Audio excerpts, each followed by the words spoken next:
Hi friends, welcome to TMW bikes. ನಾನು ನಿಮ್ಮ ಶಂಕರ್ ಮಾತಾಡ್ತಾ ಇದ್ದೀನಿ. ಇವತ್ತೇನು ನೋಡ್ತೀವಿ ಅಂದರೆ ಹೊಂಡಾ ಆ್ಯಕ್ಟಿವಾ 5G ಇದು ಬಂದ್ಬಿಟ್ಟು ಹೆಡ್ ಕವರಲ್ಲಿ ಯಾವ ಥರ ಚೆಕ್ ಮಾಡಬೇಕು ಅನ್ನೋಬೇಕಾದ್ರೆ ಹೇಳ್ತೀನಿ. ಯಾಕಂದರೆ ಹೆಡ್ ಕವರಲ್ಲಿ ನಿಮಗೆ ಬಂದ್ಬಿಟ್ಟು ತುಂಬ ಜನಕ್ಕೆ ಗೊತ್ತಾಗಲ್ಲ. ಯಾಕಂದರೆ ಗೊತ್ತಿರೋರ್ಗೆ ಓಕೆ. ಯಾಕಂದರೆ ಹೆಡ್ ಕವರ್ನ ಯಾವ ಥರ ಫಿಟ್ ಮಾಡಬೇಕು ಅಂತ. ಯಾಕಂದರೆ ಹೊಂಡಾ ಆ್ಯಕ್ಟಿವಾದಲ್ಲಿ ಆಯಿಲ್ ಲೀಕೇಜ್ ಬರುತ್ತೆ, ಪ್ಲಸ್ ಲೂಬ್ರಿಕೇಷನ್ಸ್. ಅಂದರೆ ಇಲ್ಲಿ ನೋಡಿ, ಮೇಯ್ನ್ ಮುಂದೆ ಈ ಹೋಲ್ನ ಕ್ಲೀನಾಗಿ ಚೆಕ್ ಮಾಡಬೇಕು, ಆಯಿಲ್ ಹಾಕ್ಬಿಟ್ಟು ಚೆಕ್ ಮಾಡಬೇಕು.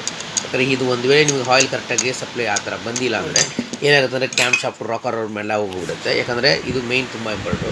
ಇನ್ನೊಂದು ವಿಷಯ ಅಂದರೆ ಇದ್ರದ್ದು ಪೇಸ್ಟ್ ಹಾಕೋದು. ಯಾಕಂದರೆ ಎಲ್ಲರೂ ಏನು ಮಾಡ್ತಾರೆ, ಫುಲ್ ಕಂಪ್ಲೀಟಾಗಿ ಪೇಸ್ಟ್ ಹಾಕ್ಬಿಡ್ತಾರೆ. ಹಾಕಬಾರ್ದು. ಇದರ ಕ್ಲೀನಾಗಿ ನಾನು ಹೇಳ್ತೀನಿ ನೋಡಿ, ಹಿಂಗೆ ನೋಡೋದು. ಫಸ್ಟ್ ಬೀಡಿಂಗ್ನ ಇದರ ಕ್ಲೀನಾಗಿ ಕುಂಡಿಸ್ಕೊಂಬೇಡಿ.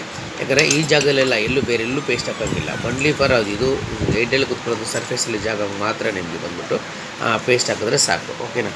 ಆ ಪೇಸ್ಟ್ ಹಾಕೋದನ್ನ ಕ್ಲೀನಾಗಿ ಒಂದು ಸ್ವಲ್ಪ ಅಬ್ಸರ್ವ್ ಮಾಡ್ಕೊಳ್ಳಿ. ಯಾಕಂದರೆ ಒಂದು ವೇಳೆ ಜಾಸ್ತಿ ಪೇಸ್ಟ್ ಹಾಕಿದ್ರೆ ನಿಮ್ಗೆ ಏನಾಗುತ್ತೆ ಅದರಲ್ಲಿ ನಿಮಗೆ ಬಂದ್ಬಿಟ್ಟು ಆ ಹೋಲ್ ಬ್ಲಾಕ್ ಆಗಿಬಿಡುತ್ತೆ. ಅದಕ್ಕೋಸ್ಕರ ಪ್ರಾಬ್ಲಮ್ ನೋಡಿ. ಈ ಜಾಗದಲ್ಲಿ ಮಾತ್ರ ನೀವು ಪೇಸ್ಟ್ ಹಾಕಿದ್ರೆ ಸಾಕು, ಬೇರೆ ಎಲ್ಲೂ ಹಾಕಬಾರ್ದು ಪೇಸ್ಟ್. ಅದನ್ನೇ ಈ ವಿಡಿಯೋದಲ್ಲಿ ನಾನು ಇಂಪಾರ್ಟೆಂಟ್ ಹೇಳ್ತೀನಿ. ಇದರಲ್ಲಿ ಎರಡು ವಿಷಯನ ಹೇಳ್ತೀನಿ. ಒಂದು ಈ ಥರ ಪೇಸ್ಟ್ ಹಾಕೋದು, ಇನ್ನೊಂದು ಆ ಹೋಲ್ನ ಚೆಕ್ ಮಾಡಿಬಿಟ್ಟು ಕ್ಲೀನ್ ಮಾಡಿ ಹಾಕಬೇಕು ಯಾವತ್ತು. ಓಕೆನಾ? ಇನ್ನೊಂದು ಏನಂದರೆ ಈ ಬೋಲ್ಡ್ನ ಹಾಕ್ಬಿಟ್ಟು ಇದನ್ನು ನೋಡಿ ಇಷ್ಟೇ ಹಾಗೆ ಕ್ಲೀನಾಗಿ ಹಾಕಿ ಕುಂಡ್ರಿಸ್ಬೇಕು, ಬೇರೆ ಏನಿಲ್ಲ.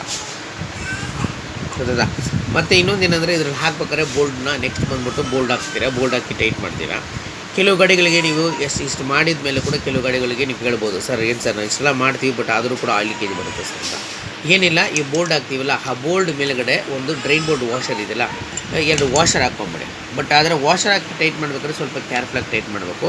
ಯಾಕಂದರೆ ಓವರ್ ಟೈಟ್ ಮಾಡಬಾರ್ದು. ಯಾಕಂದರೆ ಅಲ್ಲಿ ನಿಮಗೆ ವಾಷರ್ ಹಾಕಿಷ್ಟು ಸ್ವಲ್ಪ ಹೈಟ್ ಆಗುತ್ತೆ. ಅದರಿಂದ ನೀವು ಟೈಟ್ ಮಾಡಿಷ್ಟು ಏನಾಗುತ್ತೆ ಅಂದರೆ ತುಂಬ ಟೈಟ್ ಆಗೋ ಚಾನ್ಸಸ್ ಇದೆ. ಅಂದರೆ ಫುಲ್ ಕಂಪ್ಲೀಟ್ ಬಲ್ಜಿ ಆಗುತ್ತೆ. ಅದರಿಂದ ಅಲ್ಲಿ ನೋಡಿಕೊಂಡು ಹುಷಾರಾಗಿ ಟೈಟ್ ಮಾಡಬೇಕು. ಇಲ್ಲಾಂದರೆ ಥ್ರೆಡ್ ಸ್ಲಿಪ್ ಆಗಿಬಿಡುತ್ತೆ. ಓಕೆ, ಅದು ಸ್ವಲ್ಪ ಕೇರ್ಫುಲ್ಲಾಗಿ ನೋಡಿಕೊಂಡ್ರೆ ನಿಮಗೆ ಮತ್ತು ಆಯಿಲ್ ಲೀಕೇಜ್ ಕಂಪ್ಲೀಟು ಸಾಲ್ವ್ ಆಗಿಬಿಡುತ್ತೆ. ಓಕೆನಾ?